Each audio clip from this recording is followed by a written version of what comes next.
What's going on? It's your boy Trey, man. Back in here with another video. We're gonna review this video. Y'all see the title? It says the kid who stole 230 M's. Damn. I haven't even reviewed this video yet, but we about to get into it. Let's check it out. No way. Oh my god! $242 million! Do you know how much money, brothers? Ballin' like it's game time. Locked in when it's game time. Yeah, I'm ballin' like it's game time. I wake up, flex on down that check. No drip this. As y'all can see, the boy is lit. Damn. This boy they went crazy as hell with 230. Man, let's keep it rolling. Time to run it. No speed, no break. Crash my wreck, but first down. It's the 19th of August, 2024, the day a group of young adults carried out one of the largest crypto heists ever recorded. 20-year-old Malone Lam, 18-year-old Virch Tao, 21. Now, why? I think anybody could have guessed that had some shit to do with crypto, but let's continue. Year-old Jendiel Serrano, Danish Khan, and Chen. These kids targeted a single Genesis creditor who had no idea they were about to lose a staggering $230 million worth of Bitcoin. But how did they pull it off? Were they expert hackers with advanced coding skills? Well, it was much simpler than it seems. These scammers did something very clever. They hacked into basic human nature.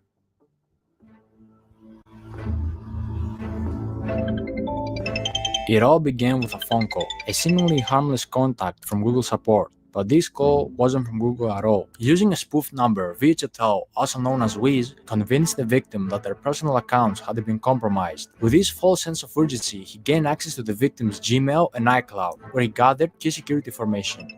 Another call followed, this time from Jendiel Serrano, aka Box, claiming to be a representative from Gemini, the crypto exchange the victim used. The victim was tricked into believing their account was under attack. Under pressure and convinced they needed to act fast, the victim reset their two-factor authentication settings, giving the thieves the access they needed to take control of the Gemini account, quickly sending funds to a compromised wallet. The situation was spiraling, but the victim had no idea. When he was asked to use AnyDesk, a remote access software, it seemed like another step in securing their assets, but in reality, it was the final blow. As the victim unknowingly shared the screen, the private keys to their Bitcoin wallet were exposed, and in just a few clicks, the digital fortune was transferred into the hands of the thieves. Oh, wow. No way.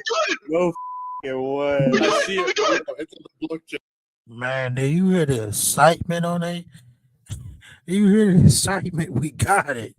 We got it. Well, y'all boys got it all right for right now. It's on the blockchain. No way. Oh my god! Oh my god! In a private video, they recorded the live reactions to the successful transfer of 4,064 bitcoins valued at over $230 million at the time, clearly excited as they watched the millions flow into their. They recorded this shit live. Are you serious?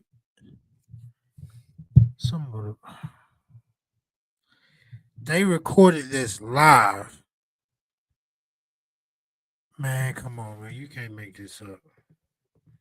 Wallets. How did they manage to pull off such a heist? How could someone with that much wealth be deceived so easily? And why will they record themselves in the act of committing such a massive crime? These are questions that might never be fully answered, but one thing was clear: the money was now in the hands of the criminals, and they knew their work wasn't done yet. Exactly 17 minutes after, they quickly set about laundering the money. To make it harder for authorities to track the stolen crypto, they split the Bitcoin into smaller amounts and transferred it across 15 different exchanges, a common tactic known as pill chains. The idea was to break the large transactions into smaller ones, making them harder to trace.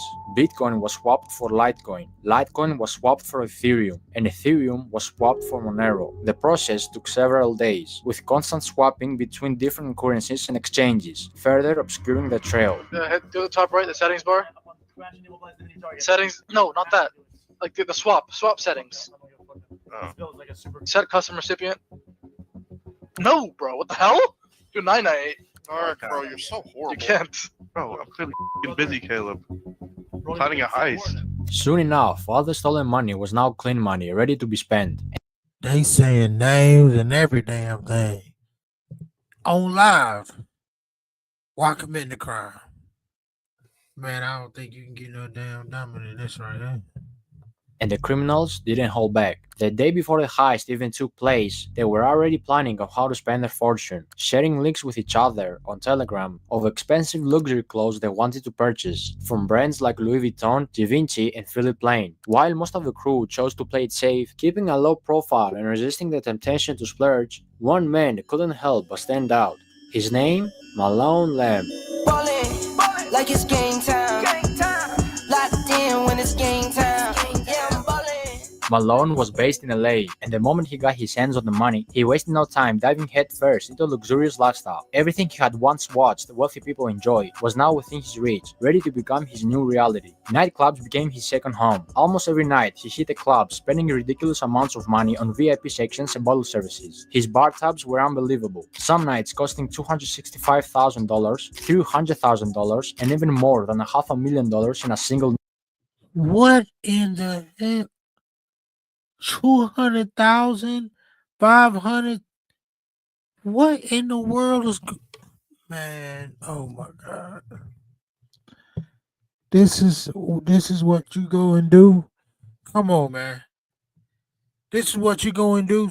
Go to the damn club and drop $500,000, over $250,000. Not they must have thought they would get caught. Night. If you were in one of those clubs, you couldn't miss him. Hey, yo, Malone, he's going real crazy like it's your birthday. His name will be flashing on signs, and DJs will shout his name, giving him all the attention.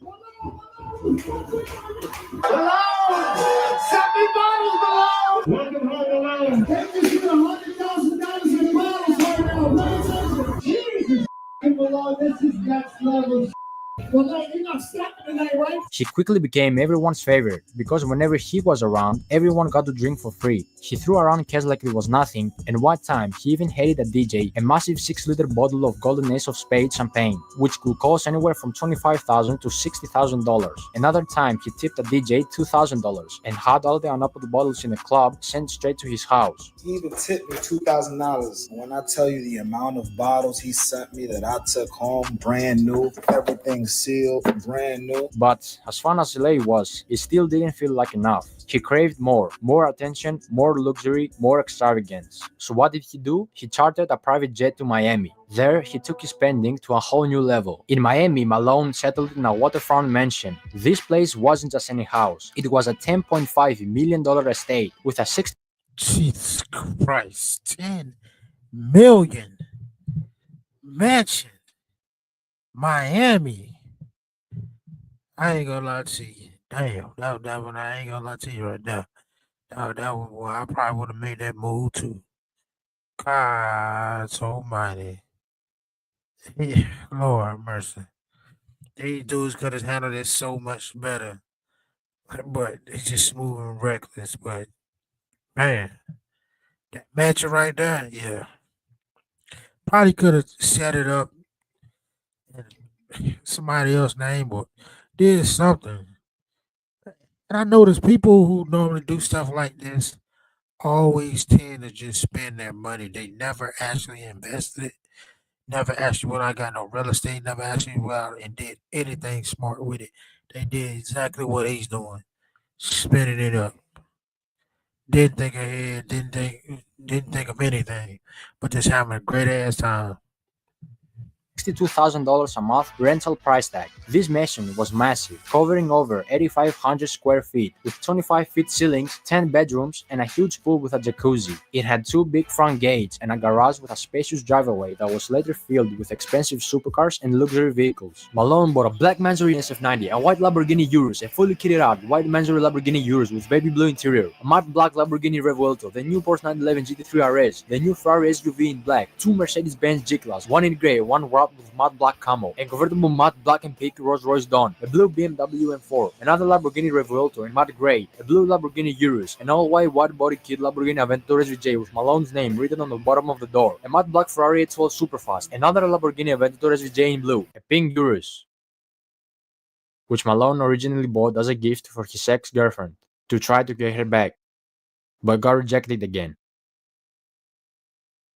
A fully black carbon fiber McLaren 765 LT, a blue Pagani Huayra, and many more cars.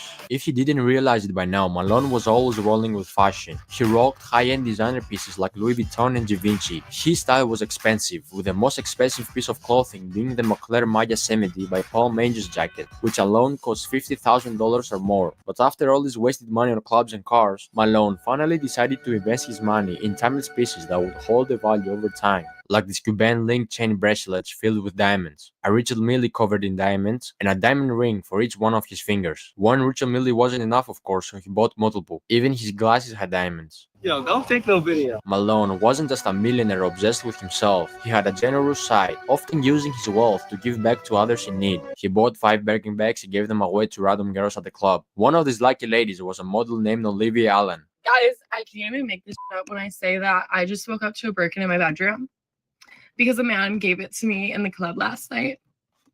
This is your sign to go clubbing. Another lucky lady who got a Birkin bag was famous TikTok star Sky Bree. Me and my 2 girlfriends walk over to the section, and this kid, I'm going to refer to him as like a kid. I mean, he was definitely over the age of 18. He looked pretty young. He comes towards me and he's like, I got this for you. She ended up saying she didn't like it. It's beautiful, but to be honest, it's not really my style. While Malone was busy making his name known, flaunting his wealth at every turn, he was also drawing the wrong kind of attention. His outrageous spending, paired with his desire to be noticed, made it easier for authorities and blockchain experts to track him down. Investigators, including prominent figures like Zach XPT, were closely watching the flow of the stolen funds, tracing each move as he splurged on cars, clubs, and luxury items. The more he spent, the more obvious it became that his newfound fortune was linked to the heist, and soon enough, the walls started closing in.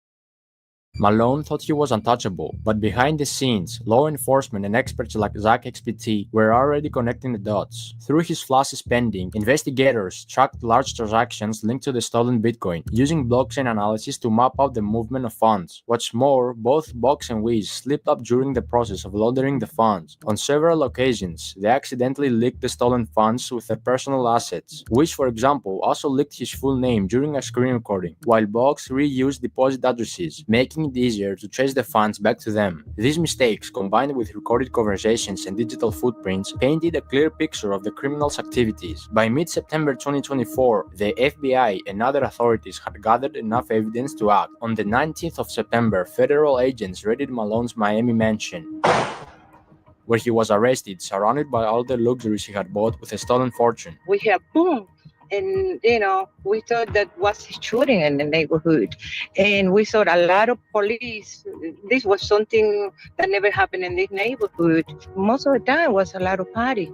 It was party because I can hear from my house the music. It was a stark contrast. Malone, who had lived like a king for just a short while, was now being led away in handcuffs. Authorities were able to freeze over $9 million in stolen funds, with $500,000 already returned to the victim. However, a significant portion of the stolen money remains in cryptocurrency wallets. At the time of making this video, $21 million linked to Box is still sitting in one wallet, while Virtua Tao, also known as Wiz, has around $39 million tied up to his account. Additionally, $4 million of Malone's funds remain untouched in another wallet. But what happened to everything else he bought? The cars, the clubs, the private jets, and all the flashy stuff. See, when a criminal buys luxury items, like cars, with stolen money and later gets arrested, the government steps in and seizes those assets through a process called asset forfeiture. This allows law enforcement to take control of anything purchased with illegally obtained funds, such as cars, houses, or expensive jewelry. Once these assets are seized, they are usually put up for auction. In many cases, dealers dealerships or buyers, including the same dealer who originally sold the cars, can purchase them again, often at a lower price than they were initially sold for. The money made from these auctions then is used in a couple of ways. A portion of it will go toward compensating the victims of the crime, helping to recover some of the stolen funds, while another portion could be used to cover the cost of the investigation and legal proceedings. If the victim is lucky, he can get 50 to 65% back after the auction and administrative fees, the cut the investigators will get. However, in Malone's case, 3 of the cars he purchased, the Mandarin Lamborghini Urus, the Lamborghini Revuelto, and the Porsche 911 GT3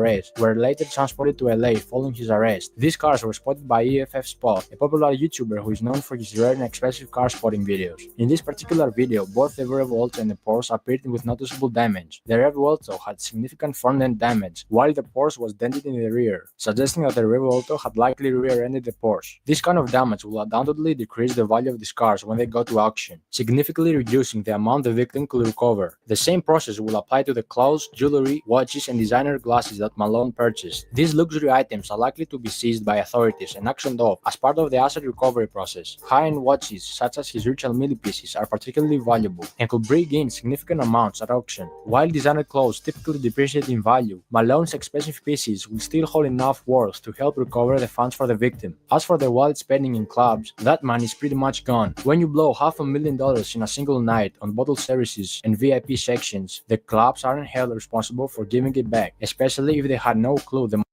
Man, and we already know the ending of this story.